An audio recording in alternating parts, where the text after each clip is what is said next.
140 करोड़ मेरे परिवारजन अगर संकल्प लेकर के चल पड़ते, एक दिशा निर्धारित करके चल पड़ते, कदम से कदम मिलाकर, कंधे से कंधा मिलाकर अगर चल पड़ते हैं तो चुनौतियां कितनी भी क्यों न हो, अभाव की मात्रा कितनी ही तीव्र क्यों न हो, संसाधनों के लिए जूझने की नौबत हो तो भी हर चुनौती को पार करते हुए हम समृद्ध भारत बना सकते हैं। हम 2047 विकसित भारत का लक्ष्य प्राप्त कर सकते हैं। अगर हमारे पूर्वज, जिनका खून हमारी रगों में है, आज हम तो 140 करोड़ है। अगर 40 करोड़ गुलामी की बेड़ियों को तोड़ सकते हैं, अगर 40 करोड़ आजादी के सपने को पूर्ण कर सकते हैं, आजादी लेकर के रह सकते हैं, तो 140 करोड़ देश कि मेरे नागरिक, 140 करोड़ मेरे परिवारजन अगर संकल्प लेकर के चल पड़ते हैं, एक दिशा निर्धारित करके चल पड़ते हैं, कदम से कदम मिलाकर, कंधे से कंधा मिलाकर अगर चल पड़ते हैं तो चुनौतियां कितनी भी क्यों ना हो, अभाव की मात्रा कितनी ही तीव्र क्यों ना हो, संसाधनों के लिए जूझने की नौबत हो तो भी हर चुनौती को पार करते हुए हम समृद्ध भारत बना सकते हैं। हम 2047 विकसित भारत का लक्ष्य प्राप्त कर सकते हैं।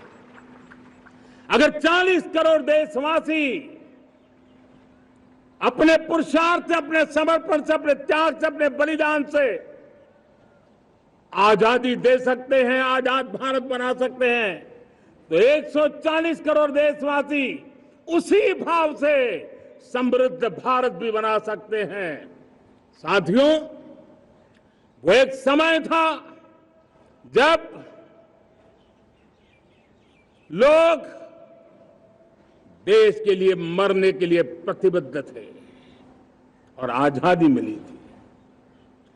आज ये समय है देश के लिए जीने की प्रतिबद्धता का। अगर देश के लिए मरने की प्रतिबद्धता आजादी दिला सकती है, तो देश के लिए जीने की प्रतिबद्धता समृद्ध भारत भी बना सकती है।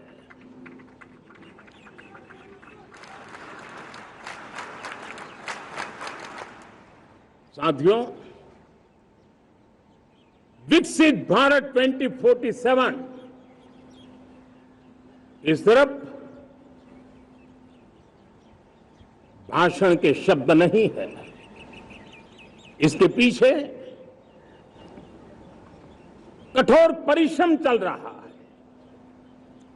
देश के कोटि कोटि जनों के सुझाव लिए जा रहे हैं और हमने देशवासियों से सुझाव मांगे और मुझे प्रसन्नता है कि मेरे देश के करोड़ों नागरिकों ने विकसित भारत 2047 के लिए अनगिनत सुझाव दिए हैं। हर देशवासी का सपना उसमें प्रतिबिंबित हो रहा है, हर देशवासी का संकल्प उसमें झलकता है। युवा हो, बुजुर्ग हो, गांव के लोग हो, शहर के लोग हो, किसान हो, कामदार हो, दलित हो, आदिवासी हो, पहाड़ों में रहने वाले लोग हो, जंगल में रहने वाले लोग हो, शहरों में रहने वाले लोग हैं, हर किसी ने 2047 में जब देश आजादी का 100 साल मनाएगा, तब तक विकसित भारत के लिए अनमोल सुझाव दिए हैं और मैं जब इन सुझावों को देखता था मेरा मन प्रसन्न हो रहा था। उन्होंने क्या लिखा? कुछ लोगों ने कहा कि दुनिया का स्किल कैपिटल बनाने का सुझाव हमारे सामने रखा। 2047 विकसित भारत के लिए कुछ लोगों ने भारत को मैन्युफैक्चरिंग का ग्लोबल हब बनाने का सुझाव दिया। कुछ लोगों ने भारत की हमारी यूनिवर्सिटीज ग्लोबल बने इसके लिए सुझाव दिया। कुछ लोगों ने यह भी कहा कि क्या आजादी के इतने सालों के बाद हमारा मीडिया ग्लोबल नहीं होना चाहिए। कुछ लोगों ने यह भी कहा कि हमारा स्किल्ड युवा विश्व की पहली पसंद बनना चाहिए। कुछ लोगों ने सुझाव दिया भारत को जल्द से जल्द जीवन के हर क्षेत्र में आत्मनिर्भर बनना चाहिए।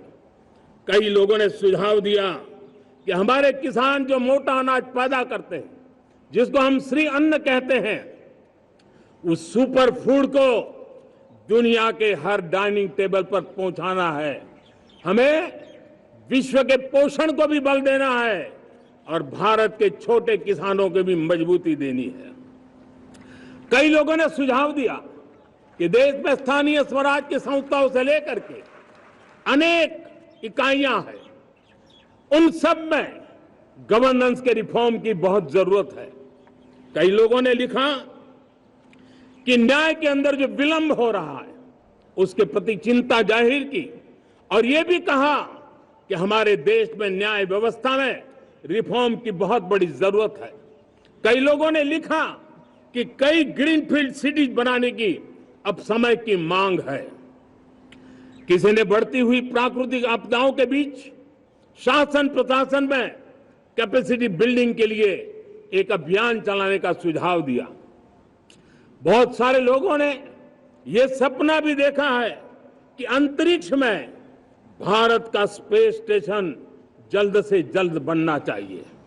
किसी ने कहा भारत की जो पारंपरिक ट्रेडिशनल मेडिसिन है, हमारी औषधि है, दुनिया जब आज होलिस्टिक हेल्थ केयर की तरफ जा रही है, तब हमें भारत की पारंपरिक औषधियां और वेलनेस हब के रूप में भारत को विकसित करना चाहिए।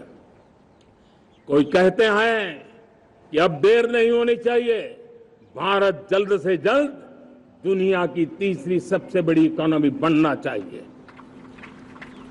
साथियों, मैं इसलिए पढ़ रहा था कि मेरे देशवासियों ने सुझाव दिए, मेरे देश के सामान्य नागरिक ने ये सुझाव हमें दिए हैं।